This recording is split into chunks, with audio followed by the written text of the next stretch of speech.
Many of you probably watched CBS's news coverage of the opening day of the Democratic National Convention taking place in Chicago this week. During previous conventions going back decades, KELOLAND News reporters and photographers were embedded with delegates from both parties who were promoting their candidates and causes before our cameras. Perry Groten dug deep into our news archives for this look at conventions past for tonight's Eye on KELOLAND.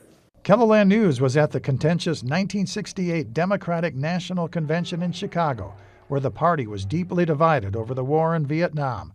South Dakota Senator George McGovern expressed his opposition to the war to presidential nominee Hubert Humphrey. Vice President Humphrey is a decent, humane, and honorable man, and however much he might have, might have disagreed on this one basic issue of the war, I've never questioned his essential integrity and sincerity.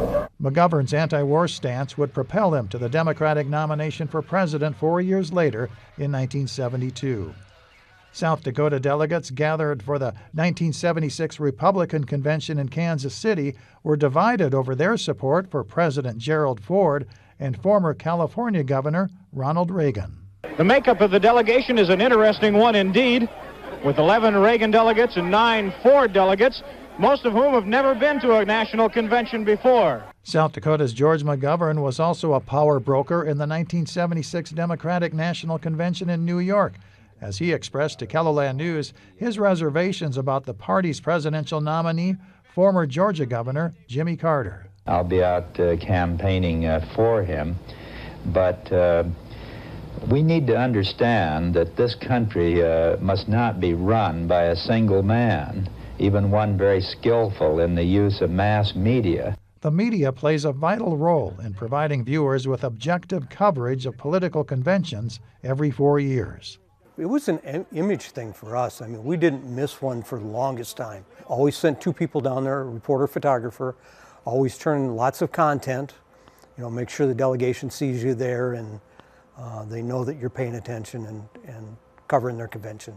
KELOLAND News assignment editor Dexter Gronseth was our chief photographer in 1984 when he covered the Republican National Convention in Dallas. Without a doubt, South Dakotan Gordon Peterson would be the top hat on the list.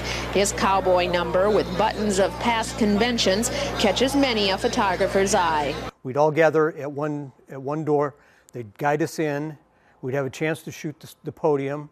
No tripods, and then you'd have to rush over to get to your delegation, do all your interviews, shoot all your cover, and you got to be out of there in 20 minutes. And they penalize you if you're late. KELOLAND News covered the Democratic National Convention in San Francisco in 1984. That included McGovern and U.S. Congressman Tom Daschle. Mondale is going to have to do what I hear he might do, and that is challenge the president to a debate on agricultural policy. The technology changed from convention to convention, from film in the early years to videotape and then live satellite feeds. But the one constant was KELOLAND's commitment to keeping viewers informed about the historic decisions delegates from each party made on the convention floor. Coverage that set the stage for the politics of today. You look at what's happened this year. Both conventions are going to be talked about for years, and that's kind of the way it was back then. Conventions were kind of a big deal in that time frame. With Eye on KELOLAND, I'm Perry Groten.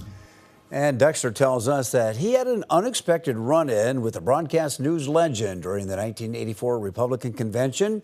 He shared an elevator with former CBS News anchor Walter Cronkite. And Dexter admitted to being a little starstruck by the encounter and didn't say anything to Cronkite.